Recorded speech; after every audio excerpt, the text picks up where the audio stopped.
Petrano-Man, yeah, I think it's gonna be a long, long time. Hey guys, how's it going? Michael Troy here. Welcome to another week of Megaton Man Mondays. Our weekly coverage diving into the indie comic sensation from the 80s through the 90s and today by Don Simpson, one of my favorite cartoonists. So we already covered the initial first 10 issues of Megaton Man, the Megaton Man Returns, and then there were like three one-shots sort of between that and Bizarre Heroes, which is kind of what we're doing right now. I already did Yarn Man and the X-Thems, which were amazing. And this is Petrano-Man. Look at this great cover. I love the EC indications, like the little dramatis personae of the lineup over here with the circles, and it looks so good. Petrano-Man. Petrano-Man. Tyranno-Man. Tyranno-Man and Tyranno-Man. There's a difference, and we will get into that. Phantom Jungle Girl, such a great character, and Cowboy Gorilla. There is a brilliant backup story of Cowboy Gorilla that I thought I was in love with the lead story, but the backup is amazing as well. I love this, like, total big monster cover. Don Simpson did King Kong, obviously. I feel like a lot of comic book artists, and this includes myself, are just like little boys who love to draw like lizards and monsters and aliens and things like that. And clearly, Don Simpson is one of them. And then you hit 12 and you throw in Pretty Girls. So it's all here.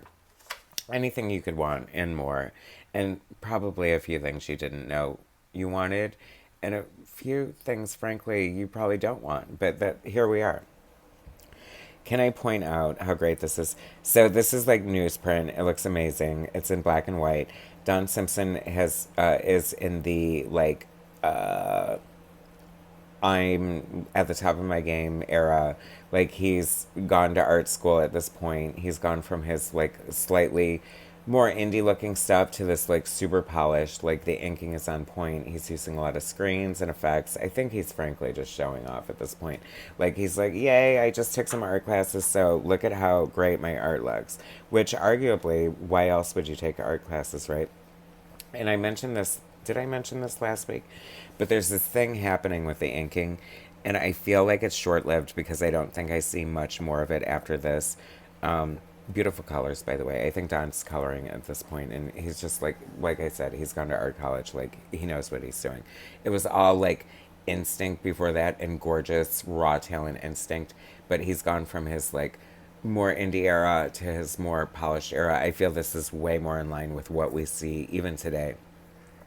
But he's kind of one of those artists who's just kind of insane. Like, even though he's like, had the classic Don Simpson style forever, like he gets better. Like, I don't know, like how it's possible, but like he's just an amazing enigma. And everyone knows I love a good screen tone and a good zip, and I think that Don, knowing this was going to be black and white, was just like giving as much different like textures and techniques and trying to keep the page as visually interesting as he could. And I would also like to thank Don for sending me this.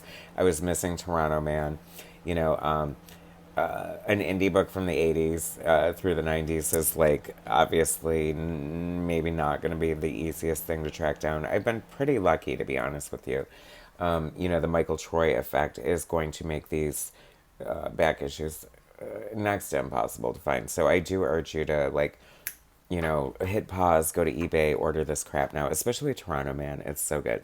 And it sounds like Toronto Man if you're having trouble pronouncing it, but it's obviously pterodactyl, play on words. And I love that he doesn't become a pterodactyl, but he puts on this like ridiculous rubber pterodactyl head or whatever. Like, once again, like the beauty of what Don Simpson does with Megaton Man and Bizarre Heroes and, Petrano-Man and all his other offshoots. The upcoming, much anticipated 1963 X amount of comics from Fantagraphics. The satire to end all satires, finishing what Alan Moore couldn't 30 years ago with the 1963 annual Don Simpson's Take. So we have that to look forward to. I went off on a tangent, but I thought I had to throw a plug in there too while I was at it. So anyway, Don did send this to me, and thanks for what do they call that? Personalizing it. I feel like there's a newer word that is just like kind of pretentious and like one of those triggering buzzwords, like with remarks. Maybe that's what it is. I know that sounds silly to say that. Oh my god, I'm so rambling. It's okay. You guys who are still here, like, know that I ramble sometimes. But look at how beautiful the art is. Like, is the inking not amazing? In this, like, this is so ridiculous and absurd, but this is what I love, and this is what I talk about if you watch this series, like, the genius of the satire that just is nonstop. Like, so he's Toronto-man, so, like, we have to take it to the nth degree. He has to have, like, a prehistoric cave. He has to have his henchwomen who are, like, these cave women, which is cracking me up. And then he has to have these helicopters that, of course, have to be, like, okay for his cave women and have like animal prints on them. I mean, like, it's so hilarious. Especially, and I also say this often, is that the art is so beautiful and like traditionally superhero in a way that juxtaposed with the absurdity of like the words and what's happening, it just makes it all the more funny. I'm telling you. And look how great this is. I have to say, this looks like a spazzy, like, freaked out, like, inbred kind of Godzilla. I want, like, now I want Don, like, you need to do a big monster book. And Toronto-Man needs to come back in a huge way. And once again, it sounded like I was saying Toronto, which I do love Toronto. But, so see this, like, these dots on his stomach? What I thought last episode issue was that he was doing what I've recently discovered, thanks to Eric Larson, is a technique in inking called the Ramita razor, where you take the black and, like, I guess you take a razor and just like dig out little highlights or whatever, and it's kind of effective. But now that I know it, like, it's all I can see. And plus, and this is the one question Don likes to answer my questions sometimes in the comments. Is he holding a cigarette? No, he's not. That's like the exhaust from the dump truck. But now I want to see Godzilla smoking a cigarette because he could light it before he smoked it with his own fire breath, first of all. But second of all, this could have also been done with like white ink, like dot, dot, dot, dot, dot, dot, dot. So either way, but cool, right? Little, you know, tidbit. Now, we read you Toronto Man. Where's Toronto Woman? We need her. So much fun. Like, so many, like, isn't this art fantastic? And it's so weird because I go back and forth. I go back and forth. The original Megaton Man series was in color, and it was just sublime. Like, you know, because I feel like indie coloring was trying to like sort of raise the bar and experiment. And I know Don was definitely experimenting with his colors on the covers and doing different techniques and things, and like to like often fascinating and very effective, beautiful results.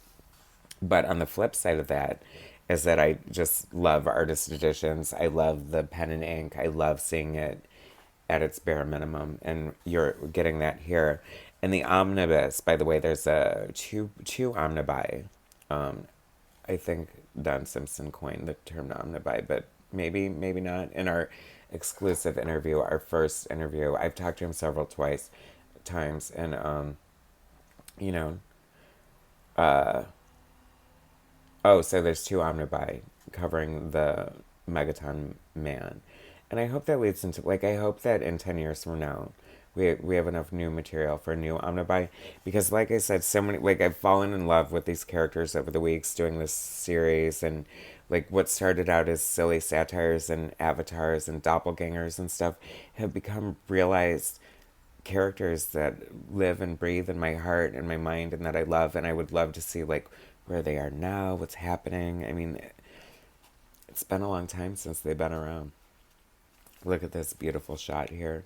Like, Don Simpson, go back in time, all the way back to the whatever proper era needs to happen for you to draw these dinosaurs. Like, right? Look at this beautiful, like, and it's so funny. uh, it's very interesting to see all this because this is very heavy with like zipatone and textures and stuff. And it's giving me Red Room, Ed Piscor Red Room vibes just because that's almost exactly how the art looks. And I feel like it's very effective in a black and white comic book, especially a comic book. Well, because it can't, I mean, I guess it couldn't be in any other kind of book. Well, it could, but you know what I'm saying. But anyway, I love this hand drawn window.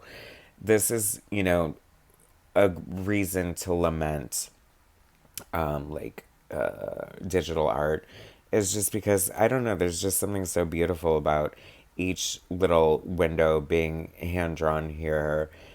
Possibly using a straight edge. Probably it looks pretty straight, so I'm thinking he is. But and easily done in computers, and I use Photoshop and Procreate. No, Procreate. Like Photoshop's hard, but you know what I mean? Like, I don't know, there's just something beautiful about hand drawn anything, like a cloud or whatever, like that just loses something in a computer version of it. I know. Oh my God, this is so the best. And this is what I love. Like, this is like the absurdity. Like, Don Simpson's mind is just so fucked up, and I just love it because it's just like so hilarious, like, and so on par with like what I think is funny. And it, like, it's not even like goofy airplane, and like takes it to a next level.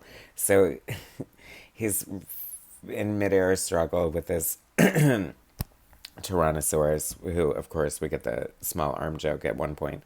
Yeah, because he can't hang on with his small arms. I mean, if you're gonna have a Tyrannosaurus, you have to have a small arm joke. But so they're struggling, and he like his claw like rips his cape, and he's like, "No, you fool! We're gonna fall from the sky!" Blah blah blah. And he's like, "Luckily, I just happen to have a new invention I've been dying to test out for some time now. It's the Tyranno zipper, designed for temporary repairs such as in this case. I'm going to put both sides in the zipper on my ripped wing and then zip them together for a temporary fix." And that, you guys, is the genius of Don Simpson. I mean, could you imagine Batman pulling out like a zipper, an emergency zipper out of his utility belt? Now I like want to see that. But so good. And just as it got amazing. But I kind of am so glad because it ends perfectly. Like, it's so good. Like, all this big monster greatness. Like, I don't know. Like, I guess we'll find out. Because next week we're back to Bizarre Heroes. It'll be Bizarre Heroes number 3. And I can promise you that because look, here's a sneak peek. Look at that gorgeous cover. Oh my God, I love her See-thru girl's new costume. Oh, I'm the Mirth Mother now. Oh yes, this is like the evolution. So this is what we have to look forward to. Look how beautiful that cover is. I love the color. It looks like amazing. Anyway,